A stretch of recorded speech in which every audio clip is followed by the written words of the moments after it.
There may be no more important task than firing up young minds for their lives, but a third of kids drop out of high school, another third are not equipped for college, and it can change their whole lives. The Bill and Melinda Gates Foundation may give away as much as $100 billion in their lifetime, but their concentration in this country now is just that. And I had a chance to talk with her about what they're doing and how they believe this can really work.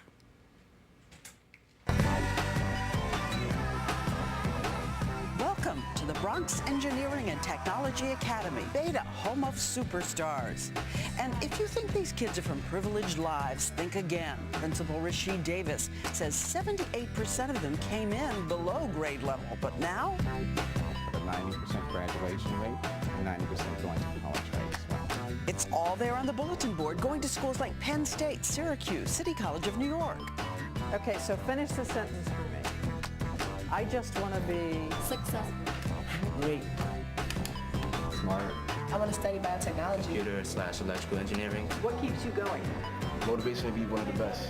The great thing is that, as you see in a school like Beta, these kids can do the work, and it doesn't matter what zip code they're from. You put kids in a school with great curriculum, they'll rise up and they'll do it. They like to be challenged, and I see it over and over again in schools across the U.S. Melinda Gates, co-founder of the Gates Foundation, which has spent $4 billion on college scholarships and high schools, helping 2,600 schools in 45 states train teachers who stay late, help with homework, even on the phone at night, and believe their kids are smarter than anyone. The fact that we are pushed to our limits, I mean push. I cannot tell you how hard we are pushed. We are pushed, we are shoved. We are really shoved. So what makes these kids angry?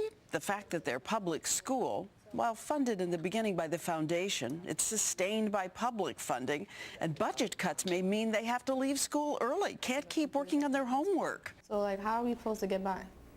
We'll tell you more about their lives and how they got here tomorrow. But this mission is also a big chapter for a woman who 16 years ago happened to marry a brilliant, impatient computer engineer, soon to be the richest man in America, Bill Gates. Through the years, family has been first. They have 3 children, Phoebe 6, Rory 9, and 12-year-old Jennifer. How are you on helping with homework?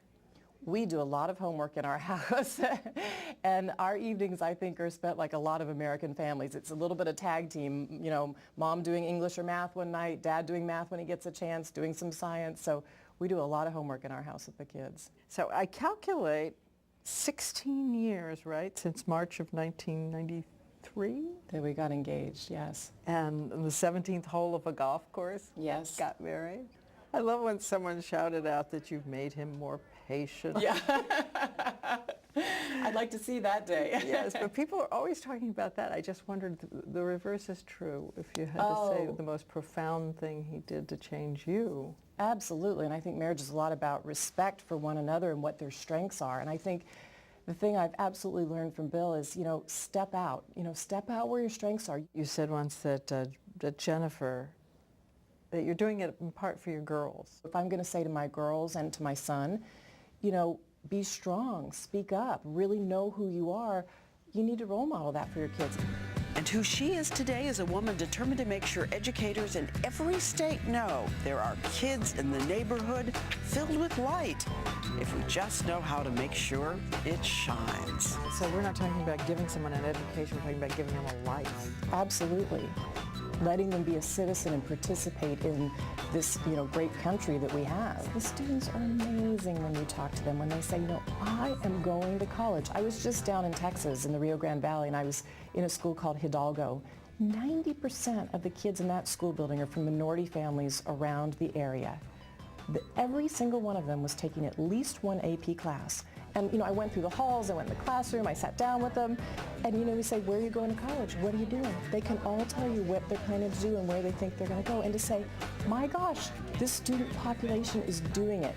For me, that is just the most gratifying thing when you say, okay, this can be done in this population, it can be done everywhere, and we've got to replicate it all over the United States.